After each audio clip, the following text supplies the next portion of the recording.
The apartment smelled like burnt coffee and fear. Not a chance! Nicole Brennan stood at the kitchen counter of Unit 4B, You can't be serious! second-floor walk-up on Back off! Sycamore Stop Street it. in I'm Modesto, not done California, always trying! where the walls were thin enough to hear the neighbors know why argue, we're here. and the locks were I know, cheap enough I'm ready. to pick with a Good. credit card. Stay close.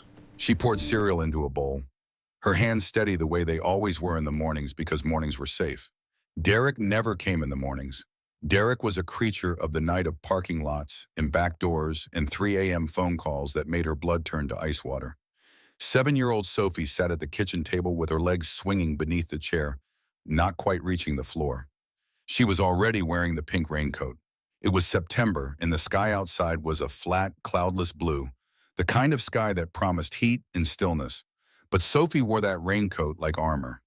She had worn it every day for 11 months, ever since the funeral. Nicole set the cereal down and watched her daughter eat. Sophie's hair was pulled into 2 braids that Nicole had done at 5:30 that morning, unable to sleep. The girl ate carefully, methodically, the way she did everything now, quietly, like she was trying not to take up space. There had been a time when Sophie was loud, when she laughed so hard milk came out of her nose, and she ran through the house singing songs she made up nonsense words strung together with pure joy. That was before the night Derek threw the lamp. Before the hospital visit, Nicole lied about telling the nurse she walked into a door, the oldest lie in the world, the one every nurse recognized and most pretended not to. Nicole's mother, Ruth, had been the one to finally break the silence. Ruth Brennan, 63 years old, retired school teacher, the kind of woman who kept her opinions in a locked box until they mattered. She had driven down from Sacramento on a Tuesday, walked into Nicole's apartment, seen the bruise on her daughter's jaw, and sat down at this same kitchen table. "You are leaving him," Ruth had said. Not a question. Nicole had started to make excuses. The familiar litany.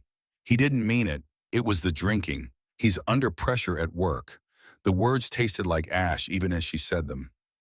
Ruth had simply reached across the table and taken Nicole's hands. "Sweetheart, I didn't raise you to die in a kitchen." 3 weeks later, Ruth suffered a massive stroke in her sleep. She never woke up. The last thing she ever gave Sophie was the pink raincoat bought from a thrift store 2 days before she died. Nicole found the receipt in Ruth's purse at the hospital. $7.50. Sophie hadn't taken it off since. Nicole left Derek 4 months after the funeral. She filed for divorce, obtained a restraining order, and moved into this apartment with nothing but 2 suitcases and a daughter who had stopped singing.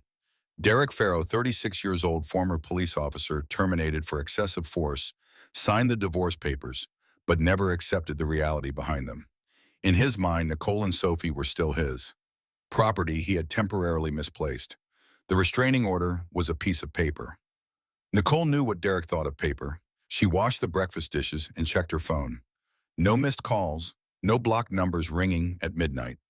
It had been 9 days since the last one, and 9 days was almost enough to start breathing normally, almost enough to forget the sound of his voice, low and measured and terrifying in its calmness, telling her that she would regret this, that no court order in the state of California could keep a father from his family. Today was Thursday. Nicole worked the early shift at Prestige Cleaners, the laundromat on 4th Street, where the owner, a heavy-set man named Gene, paid her $11 an hour in cash and never asked about the faded bruise on her wrist. She picked up Sophie from school at 2:30, and on Thursdays they had a ritual. Ruby's Diner. It was Sophie's favorite place. The old-fashioned kind, with red vinyl booths and a jukebox that played songs from decades nobody in the restaurant remembered. Sophie always ordered pancakes and hot chocolate with extra whipped cream, and for 30 minutes she looked like a normal 7-year-old instead of a child who checked the locks 3 times before bed. Nicole grabbed her keys, her purse, and the folded paper she carried everywhere now. The restraining order, the police reports, the photographs of bruises in various stages of healing documented on her phone with dates and timestamps, the evidence of a marriage that had been a crime scene. Let's go, baby. Pancake Thursday. Sophie looked up from her cereal. Can we sit by the window? Nicole hesitated. The window meant visibility. The window meant Derek could see them from the parking lot if he drove by. But Sophie's eyes held something Nicole hadn't seen in weeks. A small, flickering light. Hope, maybe. Or something close to it. Sure, baby. Window seat it is. They walked to the car, Nicole scanning the street out of habit. No gray Toyota. No familiar silhouette leaning against a lamppost. Just an ordinary Thursday in Modesto, where the temperature was climbing toward 90 and the air tasted like dust and Central Valley heat. She did not know that 23 minutes from now, her daughter would do the bravest thing she had ever witnessed. She did not know that a man she had never met was at this very moment kneeling before a gravestone 5 miles away, carrying a grief that mirrored her own. She did not know that this Thursday would be the last ordinary day of her life. The headstone read, Margaret Ellen Holden, beloved mother, and the dates beneath the name spanned 61 years of a life that Garrett Holden had never properly honored while she was alive. He knelt on the grass with a bouquet of grocery store daisies, the cellophane crinkling in the warm breeze. His knees ached against the ground. 41 years old, and his body carried the mileage of a man 20 years older. Joints ground down by years of riding, fighting, and the particular kind of physical punishment that came from refusing to take care of yourself. Hey, Ma. He set the flowers against the stone and sat back on his heels. The cemetery was quiet. Modesto Memorial Gardens occupied a gentle slope on the east side of town shaded by oaks that had been there longer than the graves. Garrett came every Thursday, had for 10 years since the cancer took her. 10 years of one-sided conversations with a woman who had deserved a better son. He told her about the week. The transmission job on the 78 Shovelhead that had taken 3 days longer than it should have. The chapter meeting where Bull had announced the Toys for Tots drive was starting early this year. Small things, safe things. He never talked about the big thing, but today was different. Today was September 18th, Chloe's birthday. His daughter was 15 today. Somewhere in Portland, Oregon, she was probably at school, surrounded by friends he had never met, living a life he could not imagine because he had not been part of it for 7 years. He had mailed the card 3 weeks ago, as he did every year. Pink envelope. His handwriting, which had never been good, made worse by the effort of trying to say something meaningful in the space between Dear Chloe and Love Dad. He had tucked a $50 bill inside. It would come back. It always came back. His ex-wife Deborah returned every card unopened forwarded from whatever address she had. Now no note, no explanation, just his own handwriting staring back at him like a verdict. The last thing Deborah had said to him 7 years ago in a courthouse hallway was burned into his memory with the permanence of a brand. You chose that club over your family, Garrett. Don't blame me when she forgets your name. He had wanted to argue, to explain that the club was his family too, that the brothers who had pulled him out of the bottle after Kandahar, who had given him purpose when the VA gave him nothing but a phone number and a 90-day prescription, were not something he could simply walk away from. But the judge had already decided. The leather vest, the patches, the association with the known motorcycle club. In the eyes of the court, Garrett Holden was a risk factor, not a father. He stood slowly, his knees popping. The daisies looked small against the granite, inadequate, like everything he offered to the people he loved. I'm trying, Ma. I don't know what I'm trying for anymore, but I'm trying. The ride to Ruby's Diner took 15 minutes. His Harley, a 2003 Road King, with more miles on it than most commercial trucks, rumbled through the streets of Modesto with a particular bass note that made pedestrians turn their heads. Garrett didn't notice anymore. The sound was his heartbeat, the rhythm of a life built on 2 wheels in forward motion. Ruby's Diner sat on a corner lot between a hardware store and a barber shop that had been closed for 2 years. The sign was vintage red neon that buzzed at night, and the parking lot was gravel and cracked asphalt. Garrett pulled in at 3:47, same as every Thursday. The crunch of gravel beneath his boots was as familiar as breathing. Inside, the air carried the smell of coffee, fried onions, and the particular warmth of vinyl booth seats that had absorbed decades of afternoon sun. The jukebox was playing something by Patsy Cline. The ceiling fan turned slowly, stirring the air without cooling it. Garrett took his regular booth, corner back to the wall, a Marine habit he had never shaken even 15 years out. You always sat where you could see the door. You always knew your exits. You never let anyone get behind you. Patty, the waitress, brought his coffee without being asked. Black in a white ceramic mug with a chip on the rim. She had been serving him every Thursday for 3 years. She knew better than to make conversation. He ordered the meatloaf special because it was Thursday, and that was what he ordered on Thursdays, though he barely tasted anything these days. Food was fuel, nothing more. He sat in the booth and stared at his coffee, and in the reflection of the dark liquid, he saw the face of a man who had once been a Marine, a husband, a father, and was now none of those things. Just a man in a leather vest sitting alone in a diner, running out of reasons to keep coming back. The bell above the door chimed at 3:52. Nicole came in first, her eyes sweeping the room the way they always did now, cataloging exits and threats in a single glance, a skill she had learned from 8 years with Derek Farrow.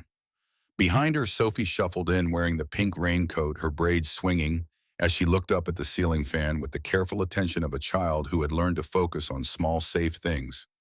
They took a booth by the window. Nicole ordered pancakes and hot chocolate with extra whipped cream.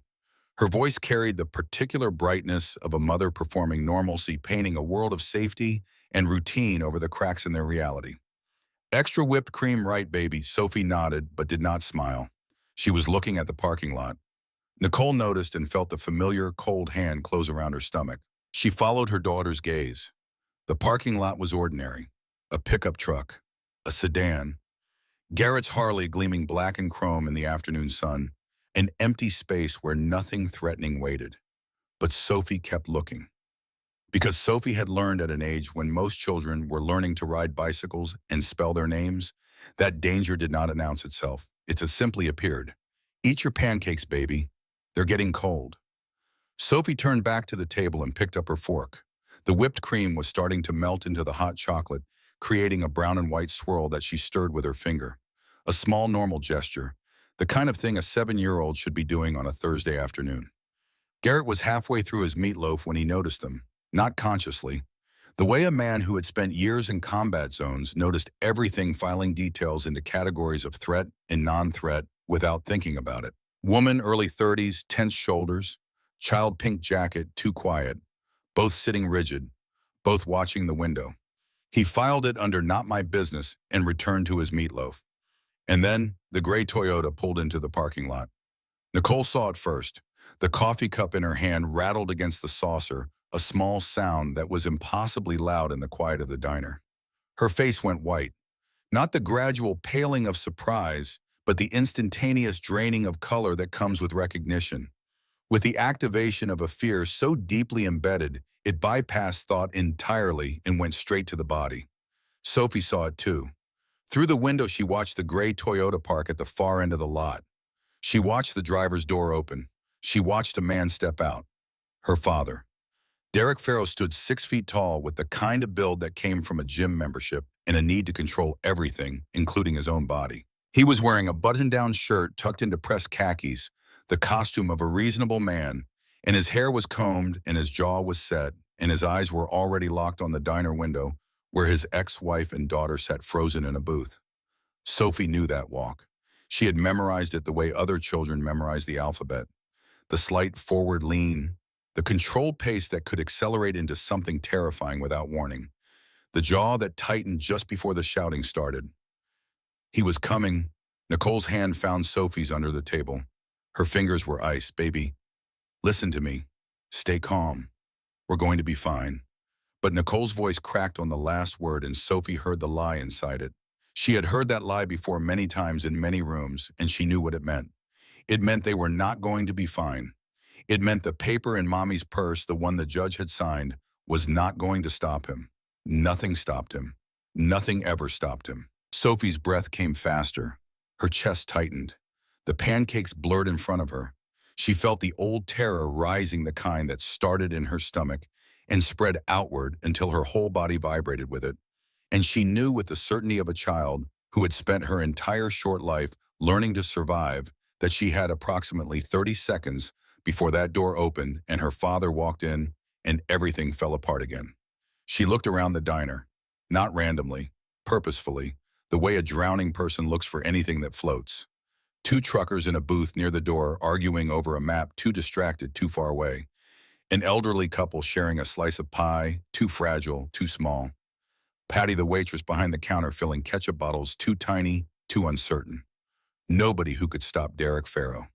Nobody who could stand between that door and this table and mean it. Then she saw the man in the corner booth. He was big, bigger than her father. His arms were covered in tattoos and his hands were scarred, and his leather vest was decorated with patches that she could not read from this distance, but that looked like warnings. He was the kind of man that other grown-ups crossed the street to avoid. The kind of man that Sophie's father, who feared almost nothing, would hesitate before confronting. He was also alone. And something in his face, something in the way he stared at his coffee, as if it held answers to questions he was afraid to ask, told Sophie something that no adult in the diner would have understood. He was sad. And sad people, Sophie knew, understood when you were scared. She moved before Nicole could stop her, slid out of the booth, crossed the diner floor in quick small steps, her pink raincoat rustling with each stride. She reached the corner booth, and without hesitation, she climbed onto the vinyl seat and grabbed Garrett Holden's leather vest with both hands. Her fingers closed on the worn leather. Her body pressed against his side. She tilted her face up, and he looked down into the eyes of a 7-year-old girl who was shaking so hard he could feel it through his vest, through his shirt, through his skin, all the way down to the place where his heart had been numb for 7 years. "Please, sir, pretend you're my dad." 7 words. 7 small words from a small girl in a pink raincoat, and Garrett Holden felt something detonate deep inside his chest. Not an explosion, an excavation, as if those words had found the sealed chamber where he kept every regret, every failure, every unanswered birthday card, and cracked it open. He looked at her face. The terror in her eyes was not theatrical. It was not the fear of a child who had seen a spider or heard a loud noise. It was the kind of fear he had seen in Kandahar in the faces of civilians caught between forces they could not control. The kind of fear that did not lie. The kind that came from experience. The bell above the door chimed. Derek Farrell walked in. Garrett's entire body shifted. Not visibly. Not in a way anyone could have described. But inside the switch that had been installed in him during Marine training, the one that separated the man who drank coffee in diners from the man who had survived 2 tours in a combat zone, flipped. His breathing slowed, his vision sharpened, his awareness expanded to include every object, every person, every possible weapon and exit in the room. He looked down at Sophie, and what came out of his mouth was the most natural thing he had ever said. "Hey there, sweetheart. Sorry I'm late." Traffic was crazy. He wrapped his arm around her small shoulders. She buried her face in his vest, and he felt her trembling, subside, not stopping, but easing the way a frightened animal calms when it finds shelter. His free hand rested on the table, open and visible, but his thumb found his phone in his jacket pocket. Derek spotted them immediately. His eyes locked on the booth, on his daughter pressed against a stranger in leather, and his face underwent a transformation that Garrett recognized. The mask of civility cracking to reveal the furnace beneath. Derek crossed the diner in 4 strides, each one deliberate, each one designed to intimidate. "Get away from my wife and kid." Nicole stood from her booth. Her hands were shaking, but her voice found a steadiness that surprised even her. "Ex-wife Derek, and there's a restraining order." Derek did not look at her. His eyes were locked on Garrett, sizing him up, calculating, running the particular calculus of a man who was accustomed to being the most dangerous person in any room and was now confronting the possibility that he was not. "Who the hell are you?" Garrett's voice came from the low register, the one that conveyed not anger but certainty. The voice of a man who had given orders under fire and expected them to be obeyed. "Friend of the family." Under the table, his thumb had already found the contact. "Officer Dan Kessler." He pressed send, a text, not a call. 3 words that would change the trajectory of the next hour. Against his chest, Sophie whispered, so softly that only Garrett could hear. A prayer in the form of a plea. "Don't let him take us." Garrett's arm tightened around her. An involuntary response. The response of a father, though she was not his daughter, and he had not been a father in 7 years. It did not matter. In that moment in that booth, the distinction between pretending and being had dissolved entirely. Derek's face shifted. The rage receded behind a practiced mask. His voice modulated into something reasonable, almost friendly, the voice of a man who had spent years convincing judges and social workers and neighbors that everything was fine. "This is a misunderstanding. Ashley gets confused sometimes. Emotional issues, you know. The court's aware. He used the wrong name. Ashley instead of Nicole. A slip that told Garrett everything. This was rehearsed. This was a script Derek had used before in other diners, other rooms, other confrontations where he played the calm, concerned husband dealing with a difficult wife. The casualness of it was sickening. The diner had gone silent. The truckers had stopped arguing. The elderly couple clutched each other's hands. Patty stood behind the counter coffee pot. Frozen in mid-pour, her eyes wide. Should I call someone? Garrett's second text went to Bull, the chapter president. 2 words. Rubies. Now. His third text went to Kessler. Restraining order violation. Ruby's Diner. Suspect armed. He didn't know if Derek was armed. But his instincts, honed in places where being wrong about such things meant dying, told him that a man who walked into a diner to confront his ex-wife in violation of a court order was not a man who left things to chance. Derek took a step closer to the booth. The distance between them shrank to something Garrett could measure in heartbeats. That's my daughter. You have no right. Nicole moved then. She stepped between Derek and the booth, and Garrett saw something shift in her posture.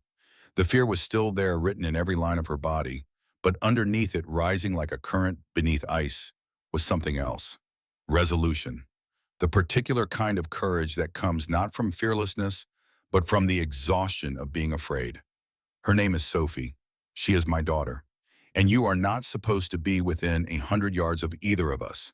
She reached into her purse and produced the folded papers.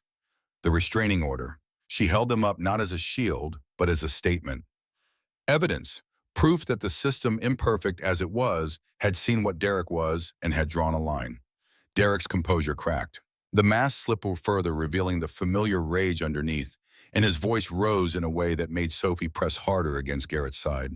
You think a piece of paper stops me? You think these bikers stop me? Garrett stood.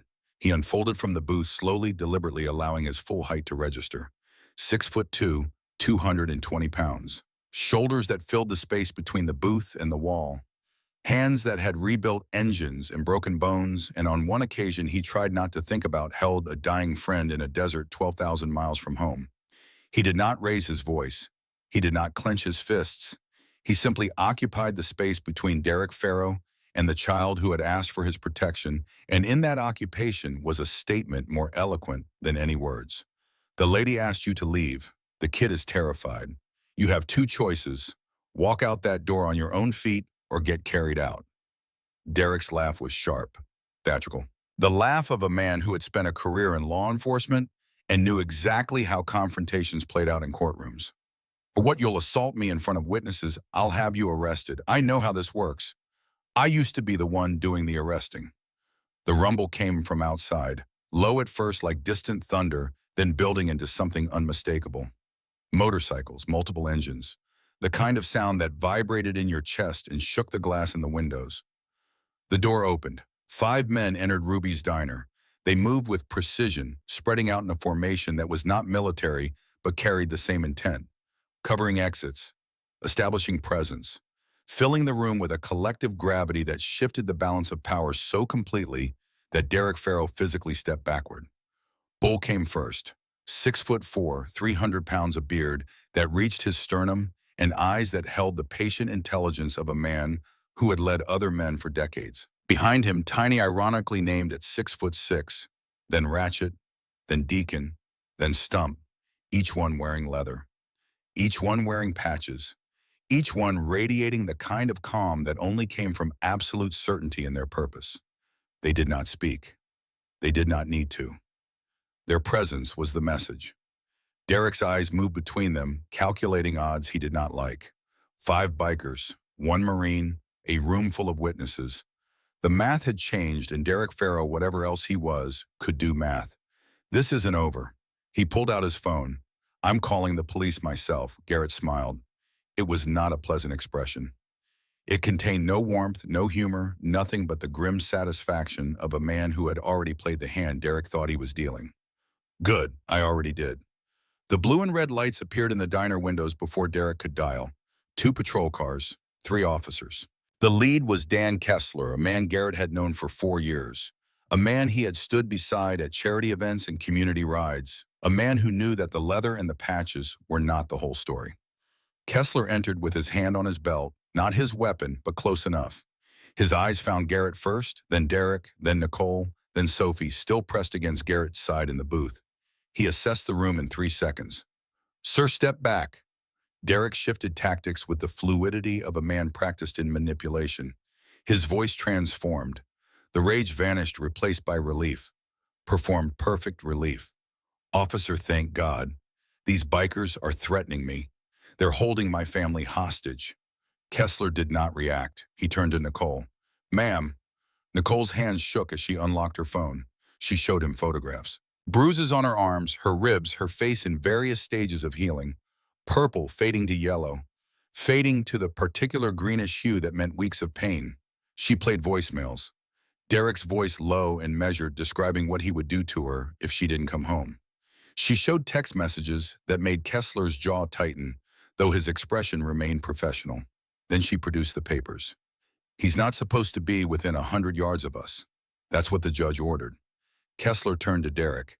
His voice carried the flat authority of a man who had heard every story and believed none of them until the evidence spoke. Sir, you are in violation of a court order. I need you to step away and place your hands where I can see them. No, the word exploded from Derek like a gunshot. The pretense dropped. The mask shattered. Every careful construction of reasonableness and civility that Derek Farrow had built over 36 years of learning to hide what he really was fell away in that single syllable. His hand moved to his pocket. The knife emerged. A folding blade 4 inches, the kind sold at sporting goods stores for $20, the kind that could end a life in seconds. Derek held it not like a weapon, but like a statement.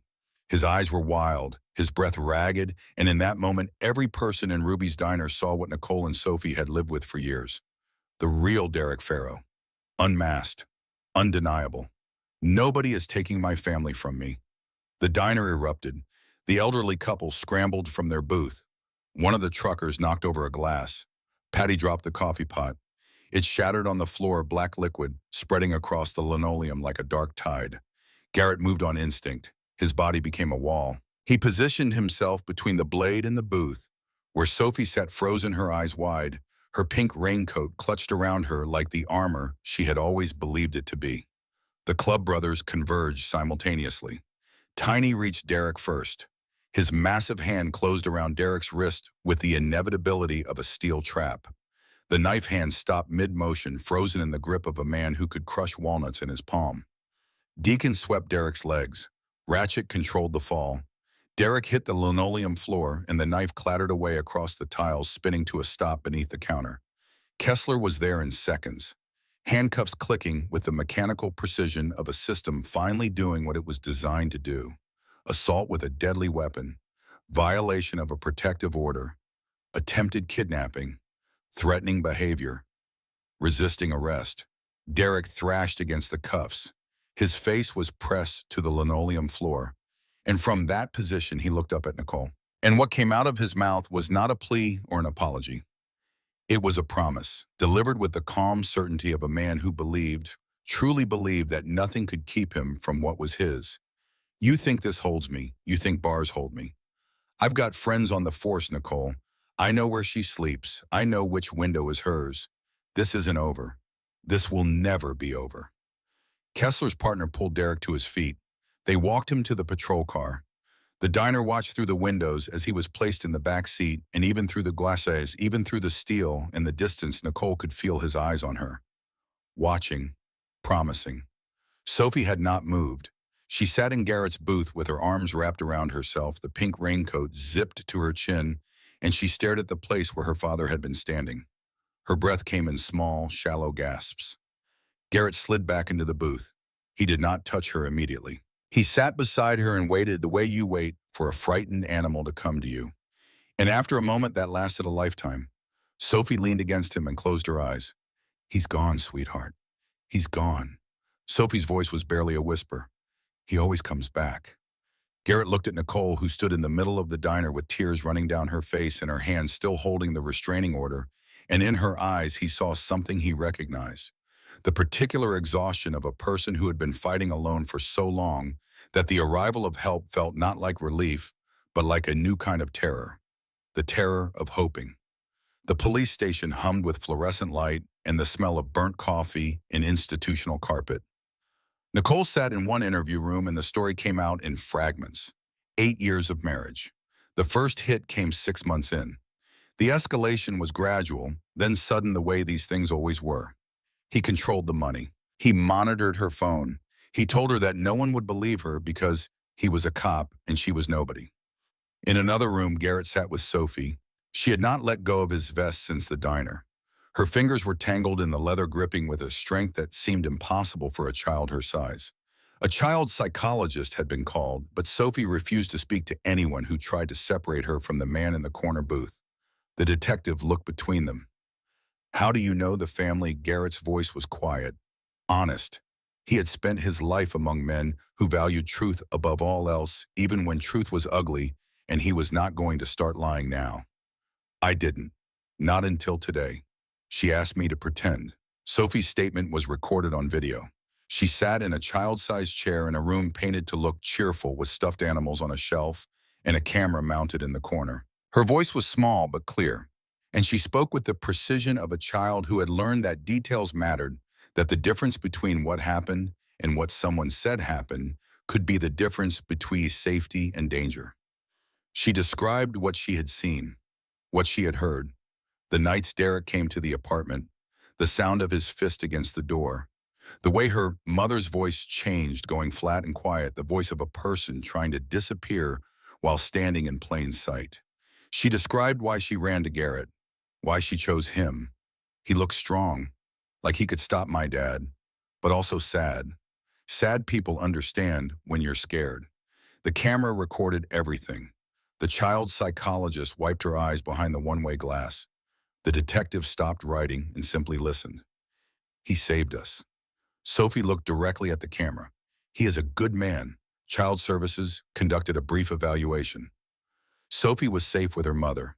Derek was the threat now contained. The system for once had functioned.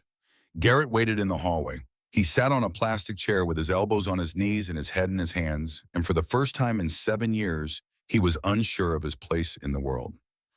He had spent so long being certain of his role. Marine, brother, outcast, failure. These were identities he could navigate, could lean into, could carry with the resigned acceptance of a man who had made his choices and lived with their consequences.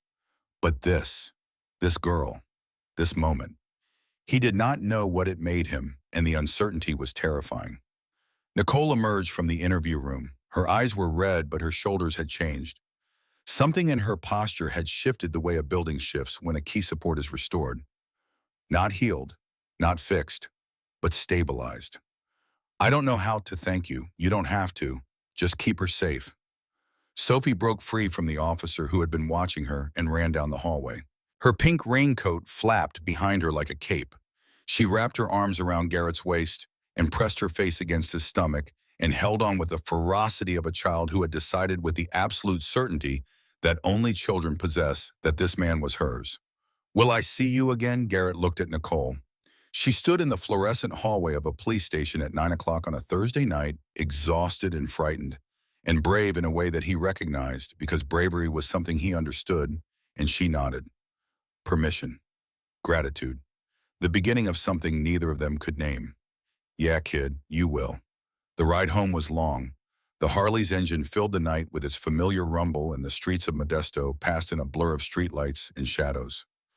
Garrett pulled into the parking lot of his apartment, a one-bedroom above a motorcycle repair shop on the east side of town, and he sat on his bike for a long time after turning off the engine. The silence was different tonight. For 3 years, the silence after his Thursday rides had been a weight, a void that pressed against his chest and reminded him of everything he had lost: his mother, his daughter, his purpose. The silence was the sound of a life reduced to routine, stripped of meaning, moving forward only because stopping required a decision he was not yet ready to make. But tonight the silence held something else. A small voice, trembling hands on worn leather. 7 words that had cracked open a door he thought was sealed forever. He pulled out his phone. His wallpaper was black, had been black for years. He thought about the girl in the pink raincoat, the way she had chosen him. Not because he was strong or dangerous or covered in patches that frightened grown men, but because he was sad. Because sadness to a child who lived with fear was not weakness, it was recognition. Garrett Holden went inside, sat on the edge of his bed in the dark, and for the first time in 7 years, he did not feel alone. 3 miles away, Nicole Brennan locked the door of apartment 4B. She checked it twice, then a third time. Sophie was already asleep in her bed, the pink raincoat still on her, breathing finally even. Nicole sat at the kitchen table where her mother had once sat and told her she was leaving. The restraining order lay on the counter. Derek's words echoed in the room like smoke. I know where she sleeps. I know which window is hers. She looked at the lock on the door. Cheap, pickable, inadequate. Then she looked at her phone, at the number Garrett had given her at the station, written on the back of a gas receipt in handwriting that was rough and uneven and somehow impossibly the most reassuring thing she had ever seen. Nicole did not call. Not tonight. Tonight, she sat in the dark kitchen of her small apartment and listened to her daughter breathe, and she made a decision that would take months to fully realize. But that began in this moment, in this silence, in the space between fear and the first faint stirring of something she had almost forgotten existed. She was done running. Whatever came next, whoever came through that door, she would face it. Not alone, not anymore, but on her feet, on her terms. The pink raincoat hung on the hook by Sophie's bed. In the street light that filtered through the window, it glowed softly like a small, stubborn flame that refused to go out. 1 week after the night that split her life into before and after, Nicole Brennan opened the door of apartment 4B and found Garrett Holden standing on the walkway holding a motorcycle coloring book and a toy police car still in its packaging.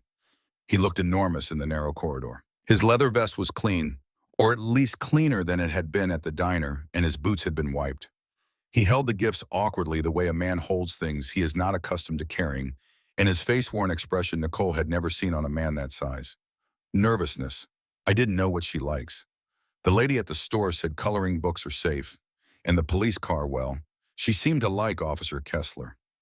Before Nicole could respond, the door behind her exploded open, and Sophie launched herself at Garrett like a guided missile in a pink raincoat.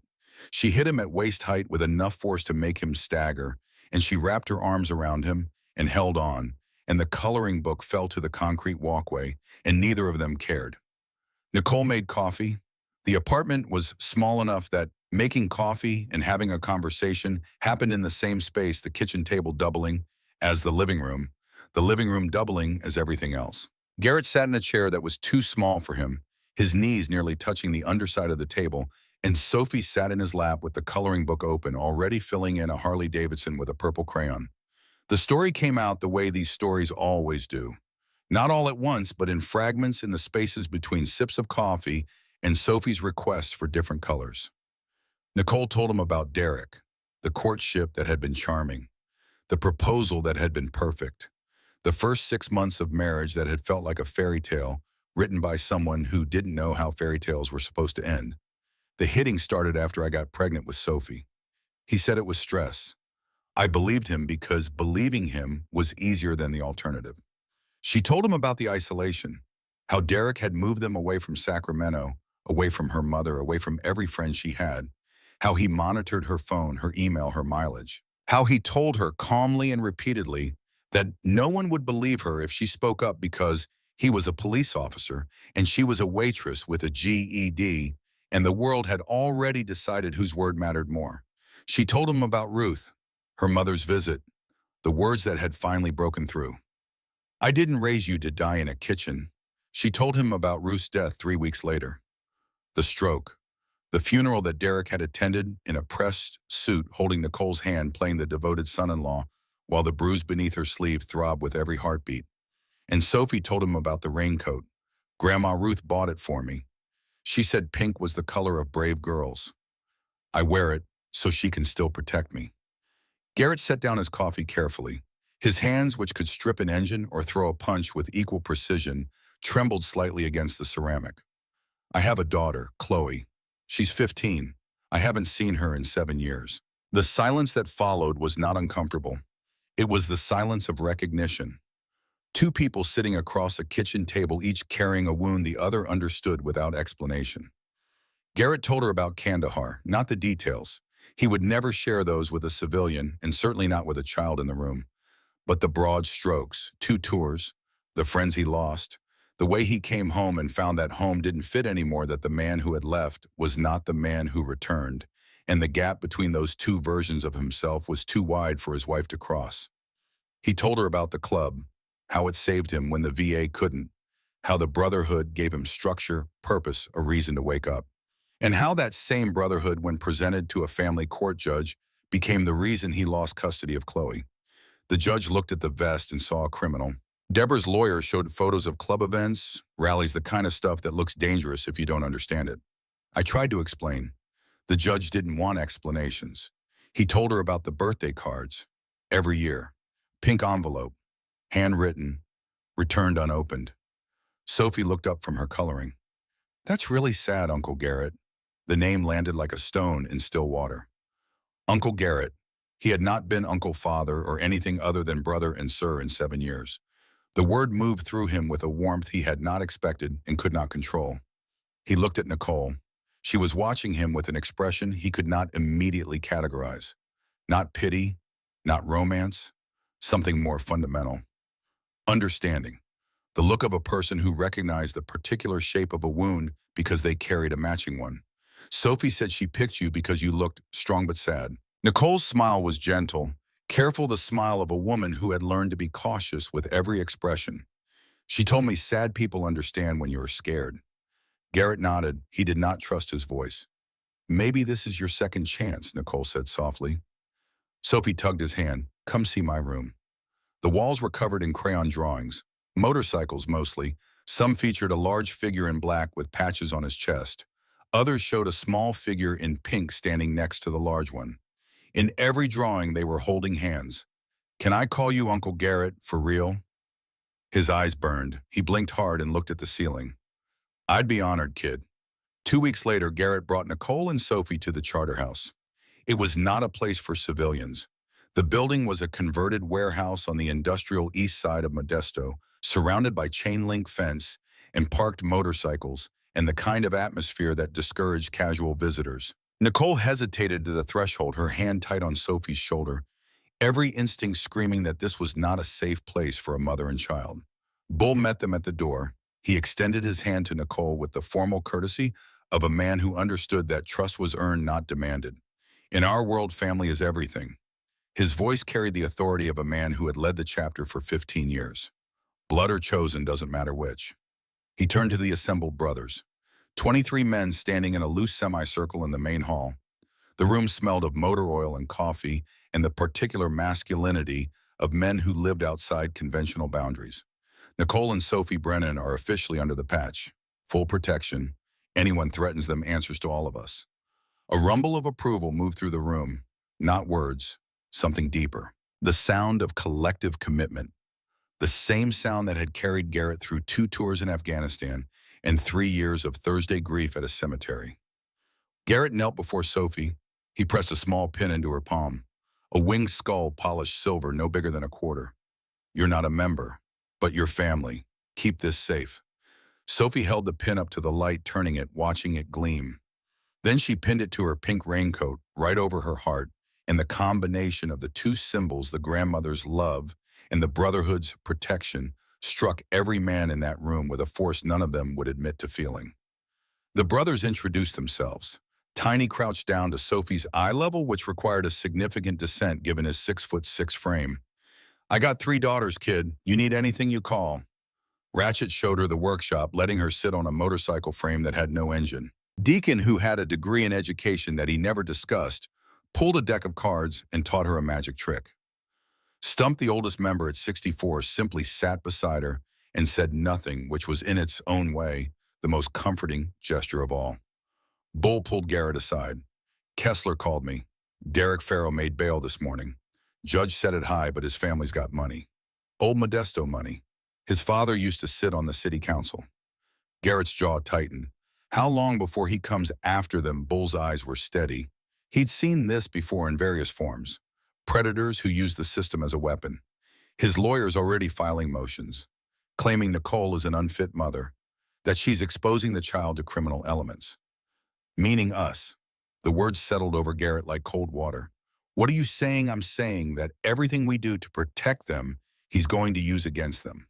Against her, and against you. Outside through the window, Garrett could see Sophie sitting on his parked Harley. Nicole stood beside her, holding the handlebars steady, and Sophie's smile was bright and wide as Ratchet took photos on his phone.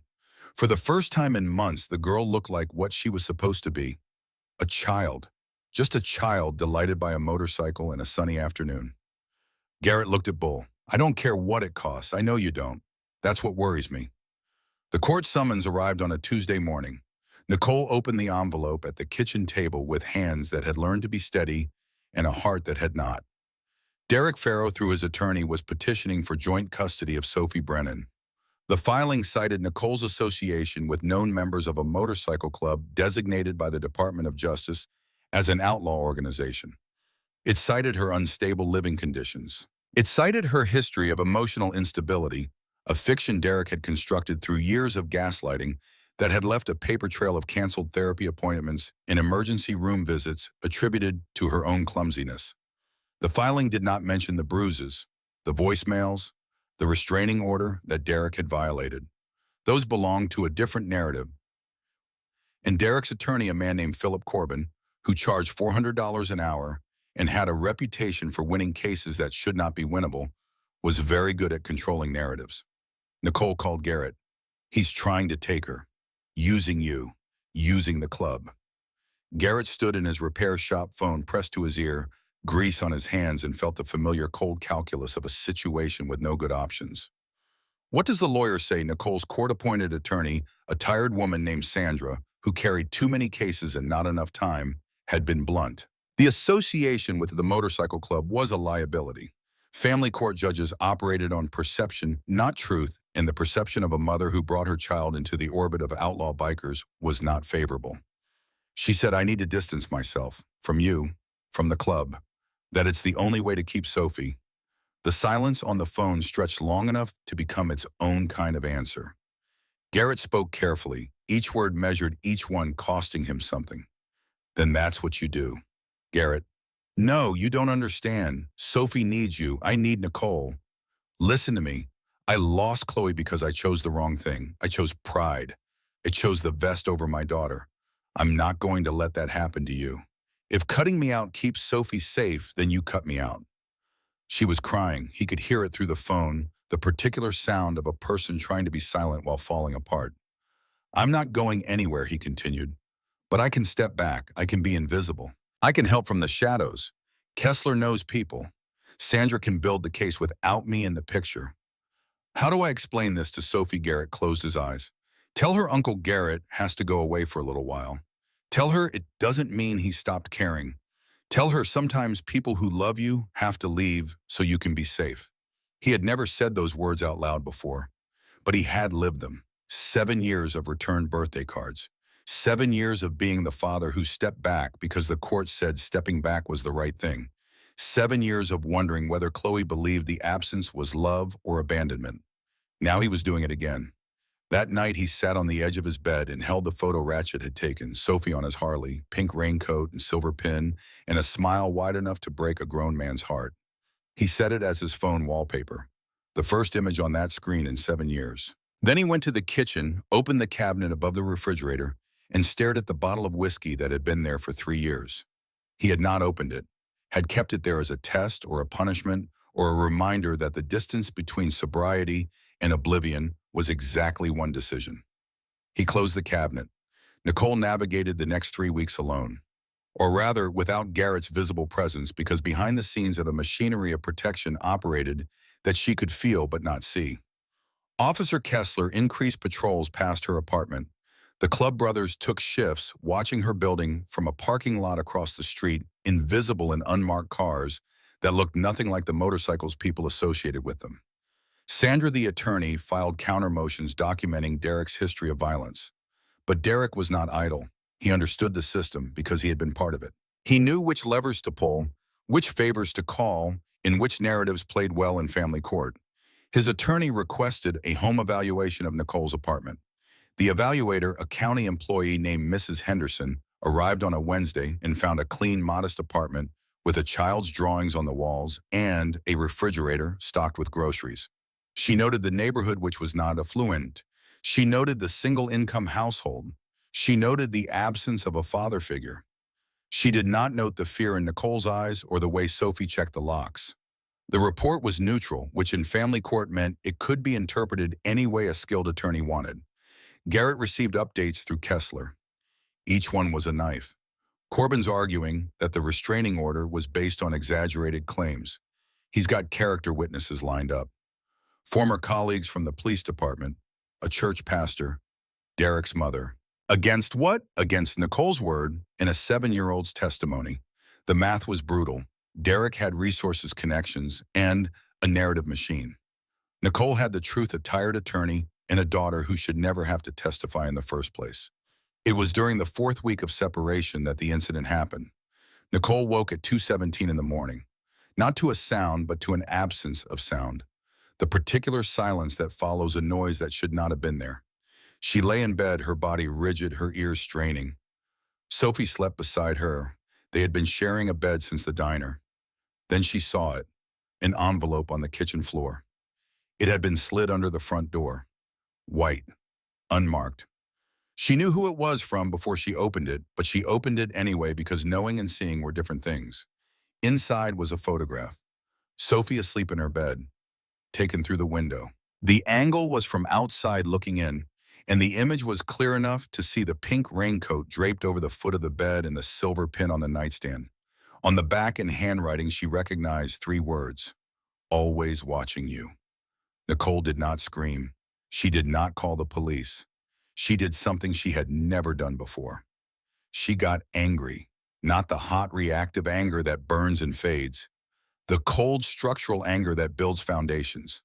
The anger of a woman who had spent 8 years being afraid and had finally, in a dark kitchen, at 2 in the morning, holding a photograph of her sleeping child, reached the bottom of her fear and found something underneath it. She took a photo of the envelope, the photograph, and the handwriting with her phone. She noted the time and date. She checked the window, found the scuff marks on the exterior sill, and photographed those too. She checked her new security camera, a small device Kessler had helped her install, and found that it had captured a figure approaching the building at 1:53 a.m. The figure wore dark clothing and a cap, but the gait was unmistakable to a woman who had studied that walk for 8 years. She documented everything. Then she called Kessler. Then she called Garrett. His phone rang at 2:41 a.m. He answered on the first ring because he had not been sleeping, had barely slept since the separation from Sophie, spending his nights in the repair shop beneath fluorescent lights, rebuilding engines that did not need rebuilding because his hands needed occupation. He came, not to the apartment, to the parking lot across the street where Deacon was already on watch, having spotted Derek's approach, but lost him in the shadows. Garrett sat in his truck and looked up at the window of apartment 4B and felt something settle in his chest. Not rage, not grief, resolution. She filed the report the next morning. Kessler took her statement, the photographs, the security footage. Sandra added it to the growing file. But Nicole did not stop there. She called the domestic violence hotline, not for counseling, though they offered it. She called because she needed to understand the system. The woman on the line, whose name was Faye, had a voice that carried the particular steadiness of someone who had heard every version of the story and still believed in the possibility of different endings. Faye connected Nicole with a legal advocate, a woman named Janet Perry, who worked for a nonprofit called Safe Harbor and who had spent 20 years helping women navigate the intersection of domestic violence and family court. Janet was 60 years old, silver-haired, sharp-eyed, and unimpressed by attorneys who charged $400 an hour. You need to build a pattern, Janet told her. 1 incident is he said, she said. 2 incidents is concerning. 3 is a pattern, and patterns win cases. Nicole started keeping a journal, every contact, every incident, every suspicious vehicle, every hang-up call. She installed a second security camera, this one covering the parking lot. She changed Sophie's school pickup to require photo ID. She informed the school principal, who added Derek's name and photograph to the restricted list. She was not running. She was building. It was during this period that Nicole discovered Brianna Caldwell. The discovery was accidental. Nicole was at the courthouse filing updated documentation when she saw a young woman sitting in the hallway outside the same courtroom. 22 years old, blonde, thin, wearing a turtleneck in September, in California. The turtleneck told Nicole everything she needed to know. The young woman was filling out a protective order application. Her hands were shaking so badly the pen kept slipping. Nicole sat down beside her. "Can I help?" Brianna looked up. Her eyes were red swollen, and beneath the turtleneck, barely visible above the collar, was the purple edge of a bruise. "I don't know how to fill these out." Nicole took the pen gently from her hands. I do. I've done it before. What's his name? Brianna's voice was barely a whisper. Derek Farrow. The name hit Nicole like a physical blow. She sat very still, the pen frozen above the form, and the courthouse hallway contracted around her until there was nothing in the world except this young woman and the name they shared like a disease. He told me he was divorced, that his ex-wife was crazy. Brianna's words tumbled out in the rushed, desperate cadence of a person who had been holding them back for too long. We've been together 4 months. It started last month. He said it was my fault. He said if I had told anyone he would. She stopped, looked at Nicole. Something in Nicole's face must have communicated what words could not, because Brianna's expression shifted from fear to recognition. You're her. You're the ex-wife. Nicole nodded. And he told you I was crazy. Brianna started crying, not loud. The quiet, depleted crying of a person who had used up her reserves and was operating on fumes. Nicole put her arm around the young woman's shoulders. In a courthouse hallway on a Thursday afternoon, two women who had been hurt by the same man sat together and shared a silence that held more truth than any testimony. Then Nicole spoke. I need your help, and you need mine. I know you're scared. I've been scared for 8 years. But I found out something recently. Something important. She thought of Sophie, of the pink raincoat, of a 7-year-old girl who had crossed a diner and grabbed a stranger's vest and asked for help with 7 words. Being scared doesn't mean you can't be brave. They went to Janet Perry together. Janet listened to Brianna's account with the practiced patience of a woman who had heard this story 1,000 times and never once become numb to it. The details were different. The architecture was the same. Control, isolation, escalation. The deliberate dismantling of another person's sense of reality until they could no longer distinguish between what was true and what they had been told was true. 2 victims, 2 cases, 1 perpetrator. The pattern Janet had described was building itself. Sandra incorporated Brianna's testimony into Nicole's custody defense. The narrative was shifting. Derek Farrow was no longer a concerned father fighting for his rights.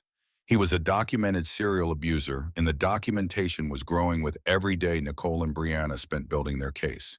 Garrett watched from the distance he had promised to keep. Kessler fed him updates. Bull coordinated the watch schedule. The brothers maintained their vigil without complaint because this was what the patch meant when you stripped away the leather and the chrome and the thunder. Protection. Not of territory or pride, of people. One evening Kessler called Garrett. She's something you're Nicole. She's not my Nicole. Kessler chuckled. The sound of a man who had been in law enforcement long enough to know that denial was its own form of confession. She's built a case that Corbin can't spin. 2 victims documented evidence security footage and a pattern that any judge will recognize. Sandra's filing for an emergency hearing. She wants Derek's bail revoked. Is it enough? Kessler was quiet for a moment. It should be, but Corbin's good, and Derek's family has juice. His father still knows people. This could go either way. Garrett hung up and sat in the dark of his repair shop. The engine he had been rebuilding for no reason sat on the bench, its components spread out like the disassembled parts of a life he was trying to reassemble. He thought about Nicole, the way she had taken the fragments of a shattered existence and begun piece by piece to build something from them. Not a wall, not a fortress, a foundation. He thought about Chloe, 15 years old, a stranger who shared his blood. He pulled out his phone and looked at the last birthday card that had been returned. Pink envelope, his handwriting, the $50 bill still inside. He opened a new text message. Typed Chloe's number, the one Deborah had once used, the one he kept in his phone like a prayer. Happy belated birthday, Chloe. I know you don't know me. I know your mom has her reasons. But I want you to know that I think about you every single day. I'm not asking for anything. I just want you to know that your dad never stopped loving you. Never, not for one single day. He stared at the message for a long time. Then he hit send. The phone sat silent on the workbench. No reply. He had not expected one. The night before the emergency hearing, Sophie had the nightmare again. Nicole woke to the sound of her daughter screaming, a raw animal sound that no child should be capable of making, and she gathered Sophie in her arms and held her in the dark bedroom while the girl shook and cried and said the same words over and over. He's at the window. He's at the window. He's at the window. Nicole rocked her, whispered promises she prayed she could keep, told her about the hearing tomorrow using words a 7-year-old could understand. We're going to talk to the judge, baby. We're going to tell the truth. And the truth is going to keep us safe. Sophie's breathing slowed. She pressed her face against Nicole's chest. Is Uncle Garrett going to be there? Nicole hesitated. The separation had been her decision. The right decision for the case, but the cost was written in Sophie's face every day. The girl had stopped drawing motorcycles, had stopped asking about the pin which still sat on her nightstand beside her bed. She had retreated back into the silence Nicole recognized. The silence of a child who had learned again that the people who made her feel safe could disappear. He'll be there, baby. Maybe not where you can see him, but he'll be there. Sophie's voice was almost asleep. Grandma's there too, in the raincoat. Nicole held her daughter and stared at the ceiling and listened to the sounds of the apartment. The refrigerator humming, a car passing on the street, the absence of footsteps on the walkway outside. Tomorrow she would stand in a courtroom and face the man who had broken her body and her spirit and nearly broken her daughter. Tomorrow she would speak the truth in a room full of people whose job was to decide whose truth mattered more. Tomorrow the system that had failed her and every woman like her would be tested one more time. She was terrified. She was ready. In a repair shop across town, Garrett Holden sat in the dark with a phone that held no reply from his daughter and a heart that held more hope than it had in 7 years. He did not know what tomorrow would bring. He did not know if the system would work, if Derek would be stopped, if Nicole would win. He did not know if Chloe would ever read his message, if the years of silence could be broken by words on a screen, if the damage he had done by choosing wrong could ever be repaired. But he knew one thing. A 7-year-old girl in a pink raincoat had walked across a diner and grabbed his vest and asked him to pretend. And in the pretending, something real had emerged. Something that did not require a courtroom to validate or a judge to approve. Something that simply was the way family simply was born, not from blood or paper, but from the moment one person chose to stand between another person and the thing that frightened them. He closed the shop, locked the door, rode home through the quiet streets of Modesto beneath a sky full of stars he never looked at anymore. Tomorrow he would put on a clean shirt. He would leave the vest at home. He would sit in the back row of a courtroom and watch a woman he barely knew fight for her child, and he would be there not as a biker or a Marine or a failed father, but as a man who had been given a second chance and was determined this time not to waste it. The hearing was set for 9 a.m. The Stanislaus County Family Courthouse stood on a street lined with oak trees that provided shade for the lawyers and social workers who moved between the building and the parking lot, with the practiced efficiency of people who spent their lives inside systems. Nicole arrived at 8:30, wearing the best clothes she owned, a navy blue dress Sandra had helped her pick out and shoes that pinched her feet but looked professional. Sophie was with a supervised caretaker at Safe Harbor. Janet Perry had arranged it. The girl would not be in the courtroom. That was Sandra's strategy. Protect the child from the spectacle. Let the evidence speak. Derek arrived at 8:45. He wore a charcoal suit. His hair was trimmed. He looked like what he had always been able to look like when it mattered a presentable, reasonable, concerned father. Beside him, Philip Corbin carried a leather briefcase and the confidence of a man who had won cases far more difficult than this. Nicole saw Derek across the lobby. Their eyes met. He smiled. Not the smile of a person who was happy, the smile of a person who wanted her to know that he was not afraid, that this was his territory, that courtrooms and procedures and the machinery of law were things he understood and she did not. Nicole did not look away. She held his gaze for 3 full seconds, and in those 3 seconds, something passed between them that both of them recognized. She was not the same woman who had walked into a diner 5 weeks ago with shaking hands and a daughter in a pink raincoat. She turned and walked into the courtroom. Garrett sat in the back row, clean shirt, no vest, his hands rested on his knees. He looked to anyone who did not know him like a large man attending a routine hearing. Nicole did not turn around, but she knew he was there. She could feel it the way Sophie could feel her grandmother in the raincoat. Presence without proof. protection without visibility. Brianna Caldwell sat 3 rows behind Nicole wearing a blouse that covered her neck and an expression that held equal parts terror and determination. Beside her, Janet Perry radiated the composed authority of a woman who had spent 20 years turning victims into survivors. The judge entered. The Honorable Patricia Waverly, 61 years old, 23 years on the bench, known for her meticulous attention to evidence and her absolute intolerance for theatrics. The hearing began. Corbin spoke first. His voice was silk over steel. He painted a portrait of Derek Farrow as a dedicated father, a former law enforcement professional, a man who had made mistakes in his marriage, but who loved his daughter and deserved the chance to be part of her life. He mentioned Nicole's association with the motorcycle club. He mentioned the unstable living conditions. He mentioned the witnesses who would testify to Derek's character. Sandra spoke next, quieter, less polished, but carrying something Corbin did not have: truth. She presented the evidence, the photographs of bruises, the voicemails, the text messages, the restraining order violation, the incident at Ruby's Diner documented by police reports and witness statements from Officer Kessler, from Patty the waitress, from the truckers, and the elderly couple. She presented the security footage from Nicole's apartment, the photograph slid under the door, the scuff marks on the windowsill. Then she called Brianna Caldwell to the stand. The courtroom shifted.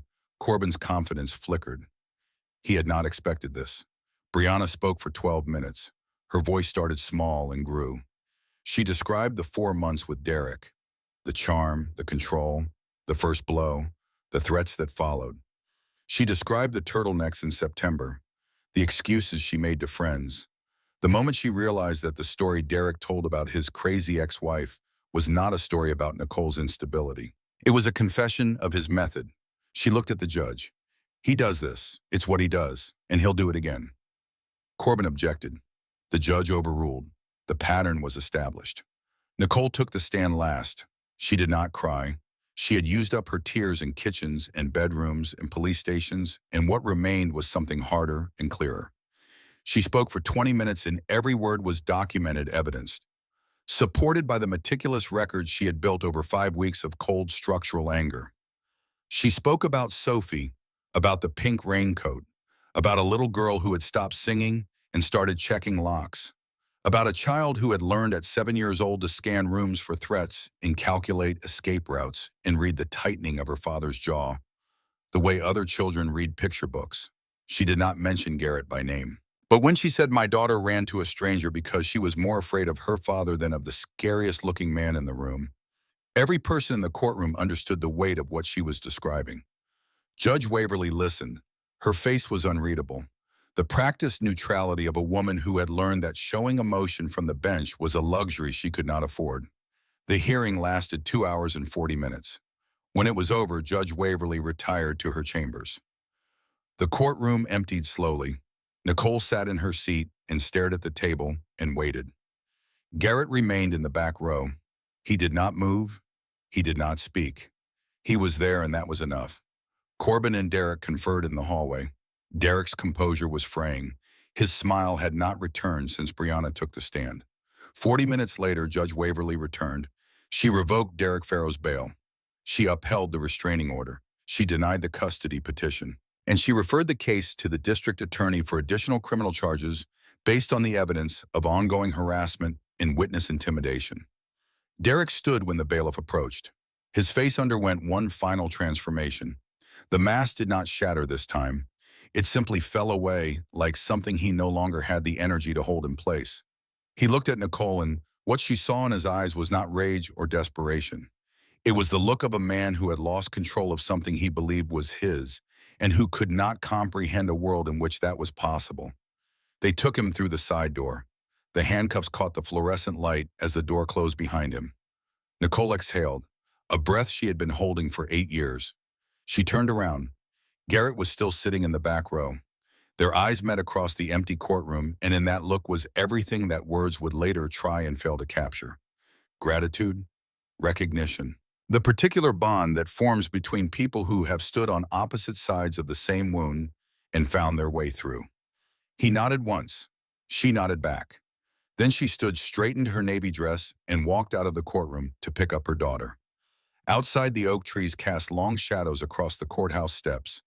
The afternoon sun was warm on her face. She pulled out her phone and called Safe Harbor. "It's over," she told Janet. "For now, it's over." Janet's voice was warm.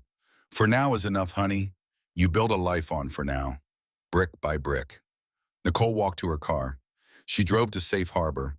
Sophie was in the playroom coloring. When she saw her mother, she stood up, and the pink raincoat rustled, and she crossed the room with the same purposeful stride she had used that day in the diner. "Is the bad man gone?" Nicole knelt. She took Sophie's hands. "Yes, baby, the bad man is gone." Sophie searched her mother's face with the careful attention of a child who had learned not to trust words alone. Whatever she saw, there must have been enough, because she nodded once, a small, grave nod, and then she smiled.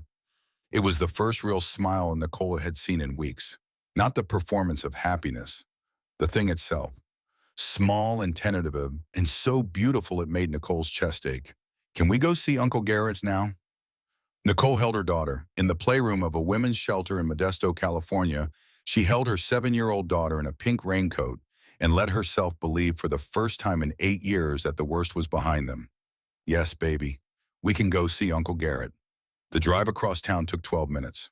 Nicole parked outside the repair shop, and Sophie was out of the car before the engine stopped running across the gravel lot in her pink raincoat, past the motorcycles and the oil drums, through the open bay door. Garrett was at the workbench. He turned at the sound of small running feet, and then Sophie was in his arms, and he lifted her, and she wrapped herself around him like she was trying to fuse with him, and her voice was muffled against his shoulder. "Mommy says the bad man is gone." He held her, breathed, felt the small, fierce heartbeat against his chest. "Your mommy is right." Nicole stood in the doorway. The afternoon sun behind her cast her in silhouette, and Garrett looked at her and she looked at him. And between them was Sophie, held aloft safe, wearing a pink raincoat and a silver pin and a smile that could have powered every light in Modesto. Nobody spoke. There was nothing to say that the silence did not already hold. That evening, after Sophie fell asleep on Garrett's couch, clutching the motorcycle coloring book, Nicole and Garrett sat on the concrete steps outside his apartment. The sky was fading from blue to purple. The sounds of Modesto at dusk surrounded them, distant traffic and barking dogs, and the low hum of a city settling into night. Garrett's phone buzzed. He glanced at the screen and went completely still. Nicole looked at him. His face had changed. The weathered calm that she had come to associate with him, the steadiness that had been her anchor for 5 weeks, had cracked. Beneath it was something raw. "What is it?" He turned the phone so she could see the screen. A text message from a Portland area code, from a number he had kept in his phone for 7 years. 2 words. "Hi, Dad." Garrett stared at the screen until the words blurred. 2 words, 2 syllables. The smallest message he had ever received, and the largest thing that had ever happened to him since a girl in a pink raincoat grabbed his vest in a diner. "Hi, Dad." Nicole watched him. She had seen this man face down a knife-wielding abuser without flinching, had seen him stand like a wall between her daughter and danger, had seen him accept exile from the 2 people he loved most, with nothing more than a tightened jaw and a quiet nod. She had never seen him cry. He cried now, not loudly, not dramatically. The tears came the way rain comes in the desert, sudden and silent, and so long overdue that the ground could barely absorb them. He sat on the concrete steps outside his apartment with his phone in his hands and his shoulders shaking, and Nicole put her arm around him and said nothing because there was nothing to say. Some moments were too full for language. He typed back with fingers that would not stop trembling. "Hi, sweetheart. I'm here. I've always been here." The reply came 11 minutes later. 11 minutes that lasted a geological age. "I know, I read your cards, all of them. Mom told me she sent them back, but I found them in a box in the garage. I've had them since I was 12. Garrett pressed the phone against his forehead and breathed. 3 years. Chloe had been reading his cards for 3 years. Every pink envelope, every clumsy handwritten message, every $50 bill that he thought had been returned to sender. She had found them. She had kept them. She had carried his words in secret the way Sophie carried her grandmother's raincoat, a hidden talisman against the absence of someone who loved her. The conversation that night was fragile. Texts, not calls. Neither of them was ready for the sound of the other's voice. Chloe wrote in the abbreviated style of a 15-year-old, but beneath the shorthand was a carefulness that told Garrett she was choosing each word with the same deliberation he used when writing her birthday cards. She told him she had seen the news story.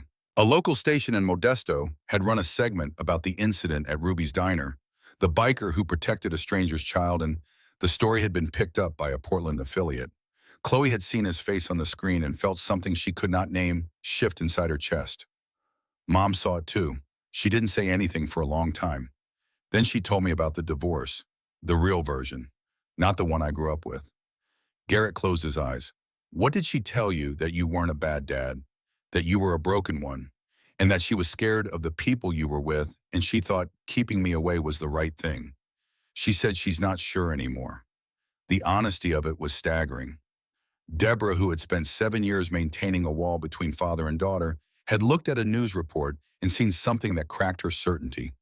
Not forgiveness, not yet, but doubt, which was the seed from which forgiveness sometimes grew. Can we talk on the phone soon, Chloe wrote. Not tonight, I need to think, but soon. Whenever you're ready, kid, I'm not going anywhere. He sat on those steps for another hour after Nicole went inside to sleep on his couch beside Sophie. The stars were out faint against the light pollution of Modesto, and Garrett looked up at them for the first time in years and thought about the strange mathematics of loss and recovery. How you could spend 7 years building a fortress of grief, convincing yourself that the walls were permanent, that the sentence was final, and then in the space of 5 weeks, a child in a pink raincoat and a text from Portland could reduce those walls to rubble. He did not sleep that night. He sat in the dark of his kitchen and reread every text from Chloe until he had them memorized. The weeks that followed moved with the particular momentum of lives being rebuilt. Nicole returned to work at Prestige Cleaners, but something had changed. Jean, the owner, noticed it first. She stood straighter. She spoke to customers without the flinching deference that had characterized her interactions for as long as he had known her. She was still Nicole, still quiet, still careful. But the fear that had been the background radiation of her existence was fading, replaced by something steadier. She enrolled in an online course, paralegal studies. Janet Perry had suggested it, and the suggestion had landed in fertile ground.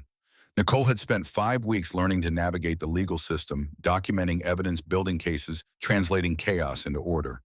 She had discovered an aptitude she never knew she possessed, the ability to take the broken pieces of a life and arrange them into something a court could understand. Sophie returned to school. Her teacher, Mrs. Langford, reported a change. The girl who had spent the first month of second grade sitting silent and rigid at her desk, flinching at loud noises, had begun to participate. She raised her hand. She spoke during circle time. She made a friend, a girl named Hazel, who thought the pink raincoat was the coolest thing she had ever seen. Sophie still wore the raincoat every day, but the reason had shifted. It was no longer armor. It was identity. Garrett called Chloe for the first time on a Sunday evening in October. The phone rang 3 times, and each ring was a heartbeat, and then her voice was there, older than he remembered, uncertain, layered with the particular self-consciousness of a teenager navigating an emotional landscape she had no map for. Hi, Dad. Hi, sweetheart. The conversation lasted 47 minutes. It was awkward, full of pauses that stretched too long and sentences that started and stopped and restarted. Chloe told him about school, 10th grade. She liked history and hated math. She ran cross-country. She had a best friend named Megan who wanted to be a veterinarian. Small facts offered carefully, like someone testing the weight capacity of a bridge by walking across it one step at a time. Garrett told her about the repair shop, about Modesto, about the weather, which was still warm. He did not tell her about the club. Not yet. That conversation would come, but it required a foundation that did not yet exist. He did not tell her about Sophie, not directly, but Chloe asked, "The little girl from the news, do you still see her?" "Yeah. Her name's Sophie. She's 7. She calls me Uncle Garrett." A pause. When Chloe spoke again, her voice was smaller. "Are you her dad now?" Garrett chose his next words with the care of a man defusing a bomb. "No, sweetheart. She has a mom who loves her. I'm just someone who was in the right place at the right time. Nobody replaces you. Nobody ever could." Another pause. Longer this time. "I want to meet her," Chloe said. "Someday. Someday." The calls became weekly, Sunday evenings. A ritual that Garrett guarded with the ferocity he had once reserved for Thursday cemetery visits. Each conversation was a little longer, a little easier, a little more like the relationship he had dreamed about during 7 years of silence. Deborah called once. Her voice was cautious, formal, carrying the weight of decisions she was beginning to question. She's different since she started talking to you. Lighter, I don't know if I did the right thing, Garrett. Keeping her from you. I thought I was protecting her. Maybe you were. Maybe we both did the best we could with what we had. The silence between them was not hostile. It was the silence of two people standing in the ruins of something they had built together, acknowledging the wreckage without assigning blame. She wants to visit. For Christmas. Would that be all right? Garrett's grip on the phone tightened until his knuckles went white. That would be everything. The trial date was set for December. Derek Farrow faced multiple charges. Assault with a deadly weapon, violation of a protective order, stalking, harassment, witness intimidation. The district attorney, a woman named Karen Albright, who had built her career on domestic violence cases, had assembled a prosecution that was methodical and devastating. Nicole was the primary witness. Brianna Caldwell was the corroborating witness. Sophie would testify via a pre-recorded video deposition, a concession Sandra had fought for and won, sparing the child from the courtroom. The trial began on a Monday, December 9th. The courtroom was fuller than the custody hearing had been. Local press occupied the back rows. Domestic violence advocates from 3 counties sat in the gallery. The club brothers in clean shirts without their vests lined one side of the room like a silent chorus. Garrett sat in the 3rd row. Beside him in a seat she had requested specifically was Chloe Holden. She had arrived in Modesto 2 days earlier. The meeting at the airport had been everything and nothing like Garrett had imagined during 7 years of returned birthday cards. She was tall, taller than he expected with his dark hair and her mother's eyes, and she walked through the arrivals gate with a backpack over one shoulder and an expression that cycled through nervousness, hope, and something that looked like recognition. They stood 5 feet apart for a moment that contained 7 years. Then Chloe closed the distance and hugged him, and Garrett held his daughter for the first time since she was 8 years old, and the airport terminal blurred around them, and nothing else existed. She met Sophie the following evening. Nicole had prepared the girl, explaining that Uncle Garrett's daughter was coming to visit, that she was 15 and might be shy. Sophie, who had never been accused of shyness in her life, greeted Chloe at the door with the directness of a 7-year-old who had no patience for social niceties. Your dad is the best person in the world. You're really lucky. Chloe looked at this small girl in a pink raincoat with a biker pin over her heart, and she laughed. The sound was unexpected, bright, carrying a sweetness that made Nicole's eyes sting. I know, Chloe said. I'm figuring that out. The 2 girls spent the evening together, an unlikely pair. Chloe, 15, guarded, navigating the complicated emotions of a reunion she had initiated but did not fully understand. Sophie, 7, fearless, operating on the absolute certainty that anyone connected to Uncle Garrett was automatically family. They colored together. Chloe helped Sophie with a drawing of a motorcycle, adding details with the precision of a girl who had inherited her father's mechanical eye. Garrett watched them from the kitchen doorway. Nicole stood beside him. 2 daughters, she said softly. He nodded. His throat was too tight for words. Different stories, Nicole continued. Same protector. On the morning of December 9th, Nicole dressed in the navy blue dress for the 2nd time. She looked at herself in the bathroom mirror of apartment 4B and studied the woman staring back. 32 years old, tired eyes, strong jaw, hair pulled back in a style that Sandra said projected competence and stability. She looked nothing like the woman who had walked into Ruby's diner 11 weeks ago with shaking hands and a daughter in a pink raincoat. She looked like someone who had decided to stop being afraid. Sophie was at Safe Harbor with Janet. The video deposition had been recorded the previous week in a room with soft lighting and stuffed animals and a camera that Sophie addressed with the composure of a child who had learned that telling the truth was the most powerful thing she could do. Nicole drove to the courthouse alone. She parked. She sat in the car for 3 minutes, breathing. Then she walked in. The prosecution's case took 2 days. Karen Albright was surgical. She presented the evidence in chronological order, building the narrative brick by brick the same way Nicole had built it in her journal and her phone and her security cameras. The bruises, the voicemails, the texts, the diner incident reconstructed through testimony from Officer Kessler Patty and two of the truckers, the restraining order violation, the photograph under the door, the security footage. Brianna Caldwell testified on the second day. She wore a blouse that showed her neck. The bruises had faded, but the memory of them filled the courtroom. She spoke for 30 minutes. Her voice did not waver. When Corbin cross-examined her, attempting to characterize her as a scorned girlfriend, fabricating claims, she looked at him with the calm of a woman who had spent the last 2 months learning that she was not crazy, that what happened to her was real, that the man who told her she was imagining things was the same man who had told another woman the same lies for 8 years. Then Sophie's video deposition was played. The courtroom went silent. On the screen, a 7-year-old girl in a pink raincoat sat in a small chair and spoke with a clarity that belied her age. She described the night she heard her father shouting, the morning she found her mother on the kitchen floor, the drive to Modesto in the middle of the night, her mother's hands shaking on the steering wheel, the apartment with the cheap locks, the Thursday at Ruby's diner. She described why she ran to Garrett. He was big, bigger than my dad, and he had pictures on his vest that looked scary. But his eyes were sad, and I thought if he's sad, maybe he knows what it's like to be scared. So I asked him to pretend to be my dad, and he did. And he didn't have to. He just did. She looked at the camera. My mom is the bravest person I know. She left. She took me away from the bad place. She goes to court even though she's scared. She built a case, that's what Janet calls it, a case. My mom built it, and now she's showing everyone what my dad really is. The judge did not speak for several seconds after the video ended. The courtroom was perfectly still. Nicole took the stand on the afternoon of the second day. She had rehearsed with Sandra. She had prepared with Janet.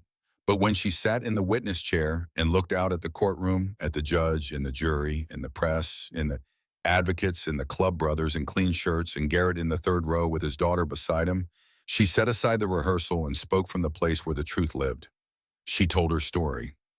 Not the legal version sanitized and structured for maximum impact, but the human version.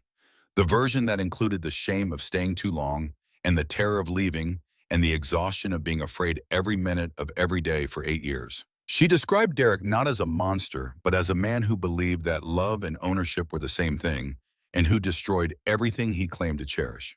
She described the night she left. Sophie in the back seat wrapped in the pink raincoat asking where they were going. Nicole not knowing the answer, driving south on the interstate at 2 in the morning with nothing but a quarter tank of gasoline and the knowledge that whatever waited ahead was better than what she was leaving behind. She described the diner, the moment Sophie ran, the stranger who became a protector, the confrontation that could have ended in tragedy, but instead ended with handcuffs and blue lights and the first breath of something resembling safety. And she described what came after. The rebuilding, the documentation, the cold, patient anger that had replaced the hot, paralyzing fear, the courses she was taking, the women she had met, the understanding that had crystallized over 11 weeks of fighting for her daughter. I am not a victim, she said. I was victimized. There is a difference. A victim is an identity. Being victimized is something that happened to me. It does not define me. It does not define my daughter. And it will not define our future. Corbin's cross-examination was aggressive. He questioned Nicole's credibility, her mental health, her association with known criminals. He suggested that the diner incident was theater, that Nicole had orchestrated the confrontation to strengthen her custody case. Nicole did not flinch. She answered every question with the precision of a woman who had spent weeks preparing for exactly this. When Corbin suggested that her relationship with the motorcycle club demonstrated poor judgment, she looked at him steadily. A stranger in a leather vest stood between my daughter and a knife. My ex-husband, the former police officer, was the one holding the blade. I'll let the jury decide whose judgment is poor. The courtroom rippled with something that might have been approval. Corbin closed his cross-examination with a question designed to undermine her composure. Mrs. Brennan, isn't it true that you are using this trial to punish your ex-husband for a failed marriage? Nicole was quiet for a moment. When she spoke, her voice was steady. No, I'm using this trial to make sure he never stands outside another woman's window at 2 in the morning. I'm using this trial so that the next Brianna doesn't spend 4 months believing she's crazy. I'm using this trial because my daughter deserves to grow up in a world where checking the locks 3 times before bed is something you do out of habit, not survival. She paused. And I'm using my name, Nicole Brennan. Not the name he called me, not the name his lawyer keeps getting wrong. Nicole Toying. My mother gave me that name. I'm keeping it. Judge Waverly called for a recess. The jury filed out. Nicole stepped down from the witness stand and walked through the courtroom on legs that felt like they belonged to someone else. Sandra met her in the hallway. You were extraordinary. I was terrified. Sandra smiled. Same thing. The jury deliberated for 4 hours. Derek Farrow was found guilty on all counts: assault with a deadly weapon, violation of a protective order, stalking, criminal harassment. The sentencing hearing was scheduled for January, but the conviction itself was the earthquake. Everything else was aftershock. Derek stood when the verdict was read. He did not react visibly. His face was blank, emptied of expression, and Nicole understood that the blankness was not acceptance. It was the look of a man who had run out of masks. Beneath all the performances, beneath the charm and the rage and the reasonableness and the threats, there was nothing. Just a void where the ability to love should have been. He was led away. Nicole watched him go. She did not feel triumph. She did not feel relief. She felt tired. The bone-deep exhaustion of a marathon runner crossing a finish line she had not been sure existed. But beneath the exhaustion, quiet and steady, was something else. Freedom. The real kind. Not the freedom of a restraining order or a verdict or a prison sentence, all of which could be violated or overturned or outlived. The freedom of knowing finally and completely that she was capable of standing in a room full of people and telling the truth about what had happened to her and her daughter, and having that truth believed. Outside the courthouse, the December air was cool and sharp. Nicole stood on the steps and breathed. The oak trees were bare, their branches reaching into a sky that was impossibly blue. Garrett appeared beside her. Chloe stood a few steps behind, giving them space with the intuitive sensitivity of a teenager who understood that some moments required proximity without intrusion. How do you feel? Garrett asked. Nicole considered the question. Like I need pancakes. He laughed, a real laugh, the first she had ever heard from him, and it transformed his face, softening the weathered lines and the permanent furrow between his brows into something younger, lighter, almost boyish. Rubies, rubies. They went to the diner, all of them, Nicole and Sophie and Garrett and Chloe. The same diner where it had started 11 weeks ago on a Thursday afternoon that had changed the trajectory of 4 lives. They sat in the booth by the window, the same booth Nicole and Sophie had occupied that day, and Patty brought pancakes and hot chocolate with extra whipped cream and black coffee in a chipped white mug. Sophie sat next to Chloe, the 15-year-old and the 7-year-old, as unlikely a pair of sisters as anyone could imagine, sharing a stack of pancakes and a conversation about motorcycles that Chloe had no business knowing as much about as she did. Garrett watched them, his 2 daughters, one by blood, one by choice, both by the strange and terrible and beautiful math of a life that had taken everything from him and then in the space of 11 weeks, given him more than he had ever deserved. Nicole sat across from him. She was eating pancakes with the unself-conscious appetite of a woman who had forgotten to eat for 2 days and was suddenly ravenously hungry. Syrup was on her chin. She didn't notice. She didn't care. Thank you, she said between bites. You did this, Nicole. Not me. You built the case. You stood up in that courtroom. You faced him. She shook her head. You stood in between. That first day, you didn't have to. You didn't know us. You just stood in between. Garrett looked at his coffee, at the dark surface that had once shown him only the reflection of a man with nothing.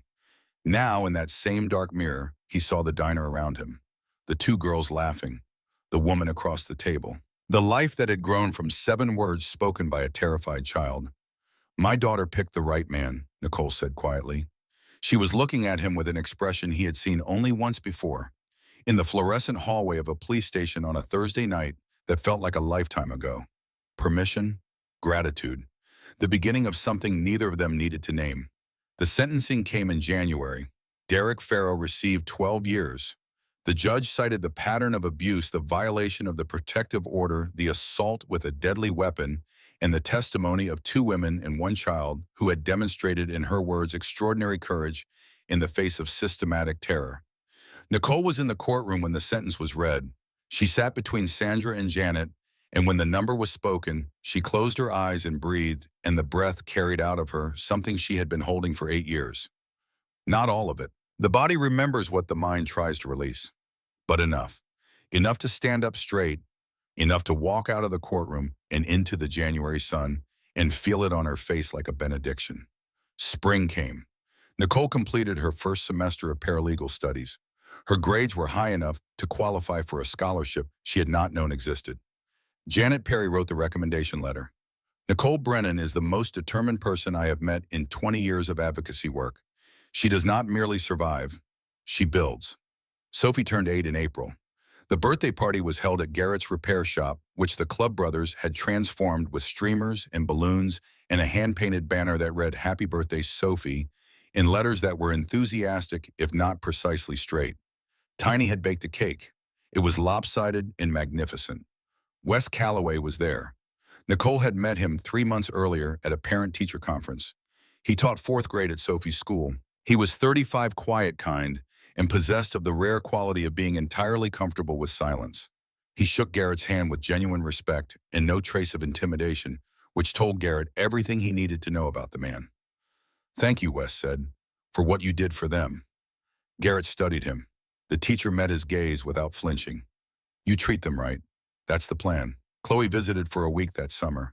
She was 16 now, taller, more confident, carrying herself with the particular grace of a girl who was becoming a woman and was not entirely sure what to do with the transformation. She spent 3 days at the repair shop learning to change oil and adjust a carburetor, her hands getting dirty for the first time in her life. She spent the evenings with Sophie. The bond between them had solidified over months of video calls and text messages into something that defied the 8-year age gap. Sophie taught Chloe to color within the lines. Chloe taught Sophie to braid hair. They argued about music and agreed about movies, and developed a private language of inside jokes that excluded every adult in their lives.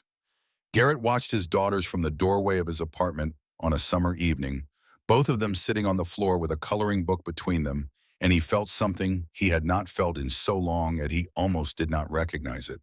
Contentment. Not happiness, which was loud and bright and temporary. Contentment, which was quiet and deep and could be built upon. The idea came to Nicole in the fall.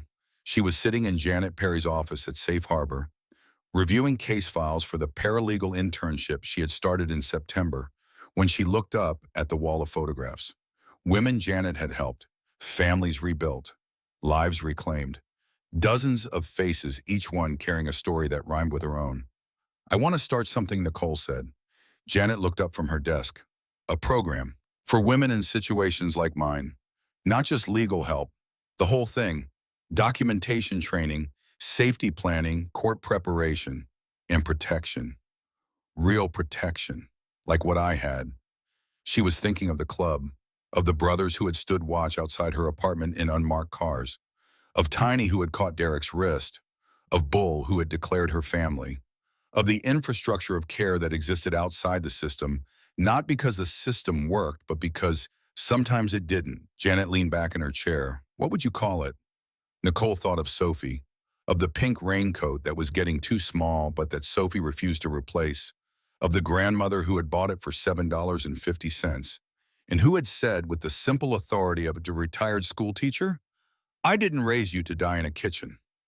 The Pink Raincoat Project.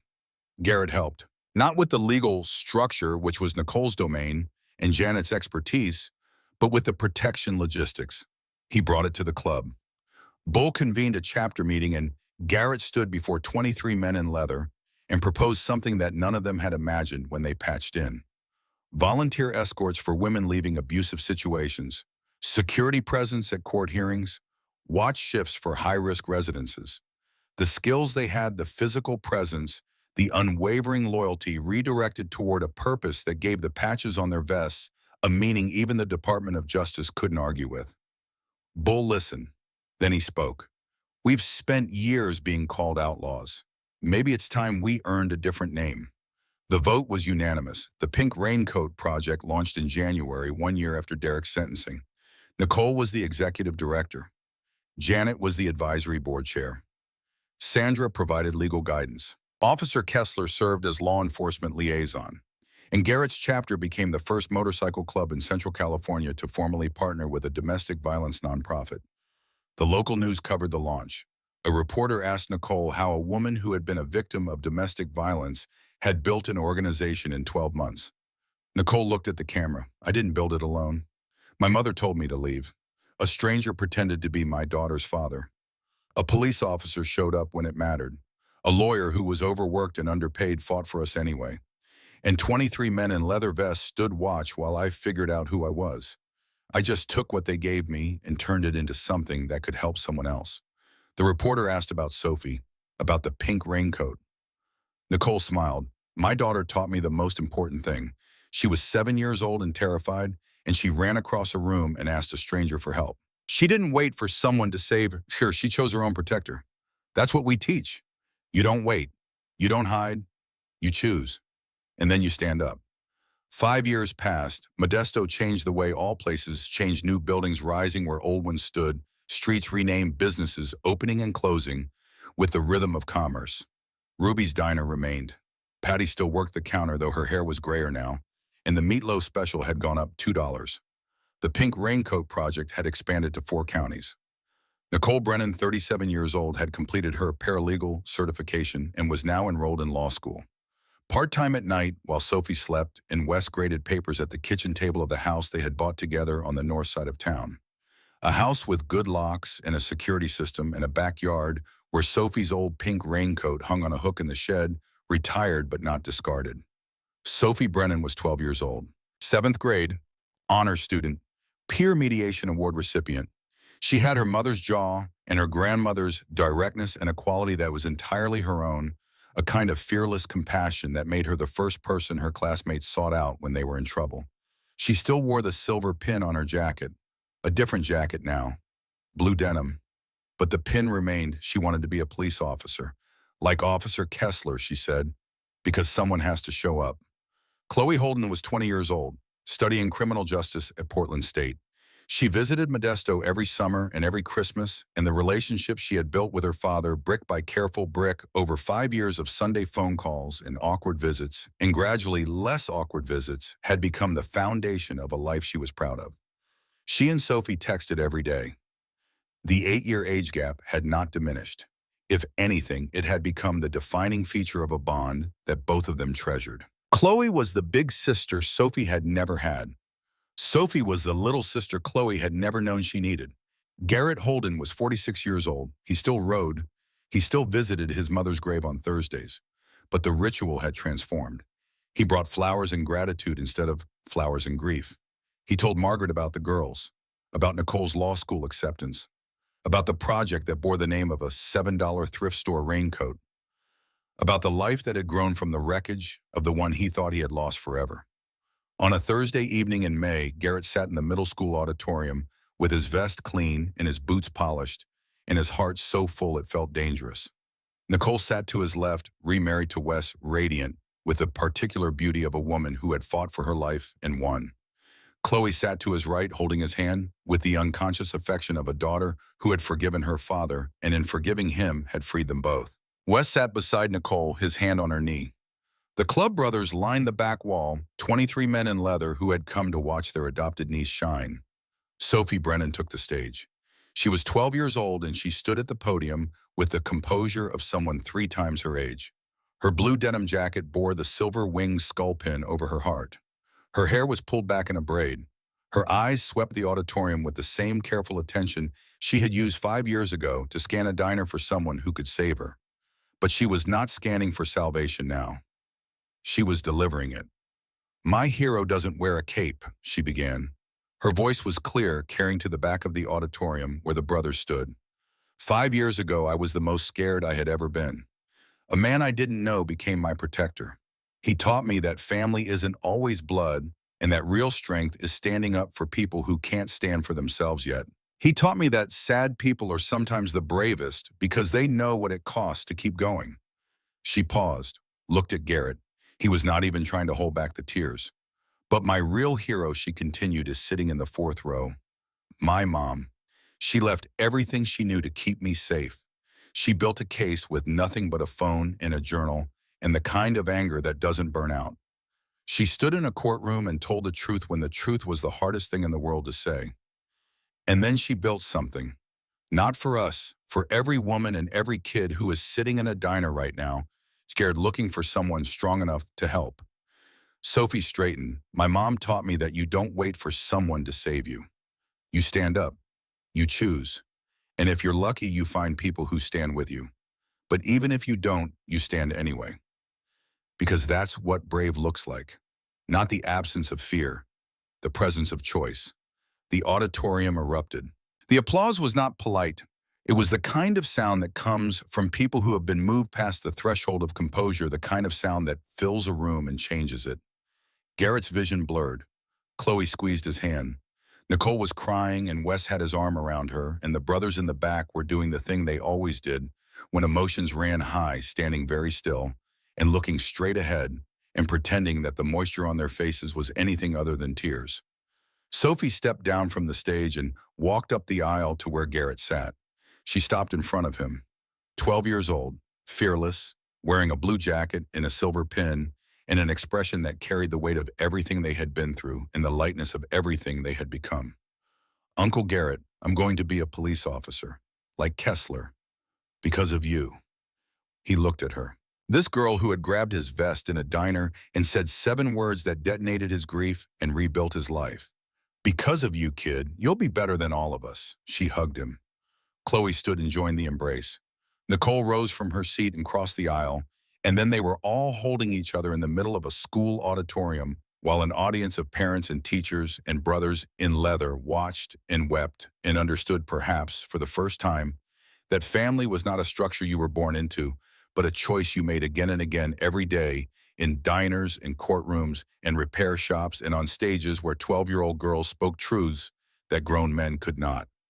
Nicole pulled back first. She looked at Garrett. You gave us our lives back. No, he said quietly. She gave me mine. The silver pin caught the auditorium lights as Sophie stepped back. She touched it with her fingertip, the way she had touched it the first time Garrett pressed it into her palm in the Charterhouse 5 years and a lifetime ago. Then she smiled, the same smile she had worn on the Harley, radiant, unbreakable. That evening after the ceremony, after the photographs and the congratulations and the brothers' gruff handshakes and Bull's quiet nod of approval, Garrett rode home alone. The sun was setting over Modesto, painting the sky in shades of gold and amber that turned the flat valley landscape into something almost beautiful. His Harley rumbled beneath him, the familiar bass note that had been his heartbeat for 20 years. On his phone mounted on the handlebars, 2 photographs alternated on the screen. Chloe, 20 years old, laughing in the summer sun. Sophie, 12, on a stage speaking truth to a room full of people. His 2 daughters, different stories, same protector. He passed Ruby's diner on the way home. The neon sign buzzed in the twilight. Through the window, he could see Patty wiping down the counter. The corner booth was empty. His booth. The booth where a 7-year-old girl in a pink raincoat had climbed onto the vinyl seat and grabbed his vest and changed his life with 7 words. He did not stop. He did not need to. The booth would be there next Thursday and the Thursday after that, but the man who sat in it would not be the same man who had sat there 5 years ago, staring at black coffee and seeing nothing but loss. The road ahead was open. The sky was wide. And for the first time in years, Garrett Holden was not riding away from something. He was riding home.